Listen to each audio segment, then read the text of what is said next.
गांधी जी ने अपनी प्रसिद्ध पुस्तक हिंद स्वराज में कहा था कि भारत में ब्रिटिश शासन भारतीयों के सहयोग से ही स्थापित हुआ था।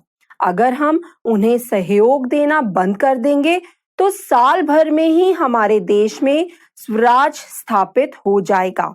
और इसी किताब के आधार पर ही उन्होंने असहयोग आंदोलन करने का फैसला किया। इस आंदोलन में गांधी जी सभी भारतीय नागरिकों को इकट्ठा करना चाहते थे और सबसे पहले वो हिंदू मुसलमानों को एक करना चाहते थे। इसके लिए उन्होंने मुस्लिम नौजवान नेताओं मोहम्मद अली और शौकत अली की सहायता ली। इस आंदोलन के लिए मुस्लिम लोगों ने भी महात्मा गांधी जी का सहयोग किया और इसी कारण इस आंदोलन का नाम बदलकर असहयोग खिलाफत आंदोलन रख दिया गया। अब इसमें खिलाफत शब्द क्यों जोड़ा गया? क्योंकि खलीफा उस समय इस्लामिक विश्व के आध्यात्मिक नेता थे। अब बच्चों, 1921 में जब इस आंदोलन की शुरुआत की गई तो उस समय मोहम्मद अली और शौकत अली ने महात्मा गांधी जी का साथ दिया। कई सामाजिक समूह भी इस आंदोलन से जुड़ गए, परंतु बच्चों, लोग अलग अलग जगह पर इस आंदोलन का अलग ही अर्थ निकाल रहे थे। अब हम पढ़ेंगे इस आंदोलन की अलग अलग धाराओं के बारे में। इस आंदोलन की शहरों और गांवों में अलग अलग स्थिति थी। आओ पहले हम पढ़ते हैं कि जब आंदोलन शुरू हुआ तो शहरों में क्या हुआ। हजारों बच्चों ने सरकारी स्कूल जाना छोड़ दिया। स्कूलों में शिक्षकों ने इस्तीफा दे दिया। वकीलों ने मुकदमे लड़ने छोड़ दिए। विदेशी सामान को खरीदना एवं प्रयोग करना बंद कर दिया। इसके साथ ही विदेशी कपड़ों को भी जला दिया गया। और बच्चों, ये सारी प्रतिक्रिया बहिष्कार की थी, मतलब असहयोग की, साथ ना देने की। यह आंदोलन काफी हद तक सफल हुआ, लेकिन कुछ समय बाद इसका असर धीमा पड़ने लगा। अब यह धीमा क्यों हो गया था? इसके कई कारण थे। पहला कारण था कि जो खादी कपड़ा था वो बहुत महंगा था और हर व्यक्ति खरीद नहीं सकता था। इसलिए लोगों ने विदेशी कपड़े खरीदना शुरू कर दिया। बच्चों के पास भी कोई दूसरा विकल्प नहीं था। सरकारी स्कूल छोड़ने के बाद दूसरी जगह भी तो होनी चाहिए थी ना, ताकि बच्चे वहां जाकर पढ़ सकें। वो भी नहीं था।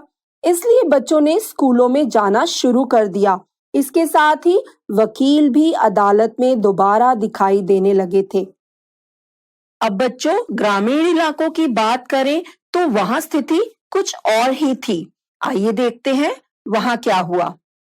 हम सब जानते हैं कि भारत में ज्यादातर लोग खेती करते थे और जो खेती करते थे उन्हें ब्रिटिश काल में बेगार नियम का पालन भी करना पड़ता था।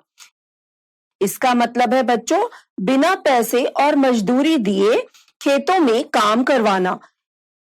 इन सब अत्याचारों को देखते हुए अवध के बाबा रामचंद्र और पंडित जवाहरलाल नेहरू ने अवध किसान सभा का आयोजन किया, जिसमें उन्होंने मांग रखी कि बेगार व्यवस्था को खत्म किया जाए, लगान कम किया जाए, अत्याचारी जमींदारों का सामाजिक बहिष्कार किया जाए।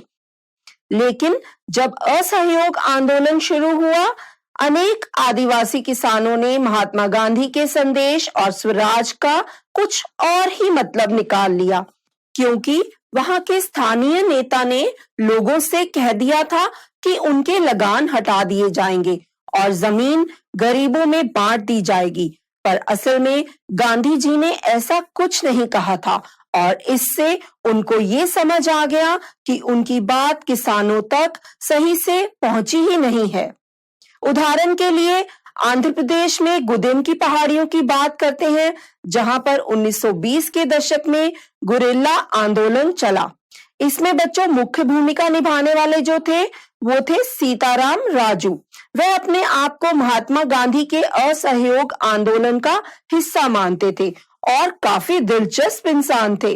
जब पहाड़ों पर बेगार नियम लागू किया गया और एक नए कानून के तहत जंगल में किसी भी काम से जाने पर रोक लगा दी गई तो लोग बहुत निराश हो गए।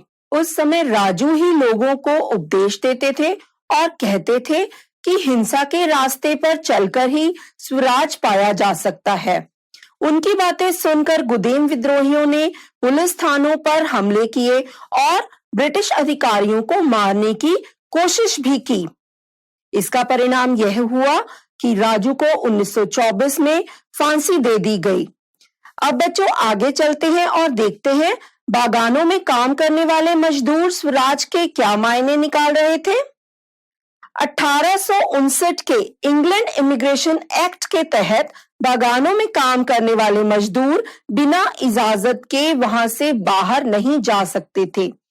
वहां के मजदूरों ने स्वराज का मतलब आजादी समझा और वो अपनी मर्जी से बागानों से बाहर जाने लगे, परंतु रास्ते में रेलवे और स्टीमरों की हड़ताल की वजह से वे सब फंस गए।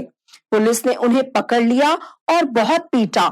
अब ऐसी स्थिति में महात्मा गांधी ने असहयोग आंदोलन को रोकने का फैसला किया। इसकी एक और वजह भी थी और वह थी चौरी चौरा में हिंसक टकराव। चौरी चौरा बच्चों एक जगह का नाम है जहां पर भड़की हुई भीड़ ने एक पुलिस स्टेशन को जला दिया था। इस तरह लोग स्वराज के अपने अपने मतलब निकाल रहे थे। यह देखते हुए गांधी जी ने एक फैसला लिया कि अब आंदोलन करने से पहले लोगों को आंदोलन के बारे में समझाया जाएगा, पढ़ाया जाएगा, तरीका क्या होगा, किन इलाकों में आंदोलन करना है, यह सब बताया जाएगा, फिर आंदोलन शुरू किया जाएगा। बच्चों, जब 1922 में गांधी जी ने असहयोग आंदोलन वापस लिया तो कांग्रेस के कुछ नेताओं का मानना था कि उन्हें अंग्रेजों के खिलाफ विरोध करते रहना चाहिए, क्योंकि अगर विरोध रोका गया तो शायद उन्हें कभी भी स्वतंत्रता नहीं मिलेगी। और इसके लिए उन्होंने प्रांत में होने वाले परिषद के चुनाव में भाग लेने का सोचा और इसी उद्देश्य से मोतीलाल नेहरू और सीआर दास ने मिलकर 1922 में स्वराज पार्टी का गठन किया, यानी उन्होंने स्वराज पार्टी बनाई। बच्चों, आप जानते हो मोतीलाल नेहरू पंडित जवाहरलाल नेहरू के पिता थे।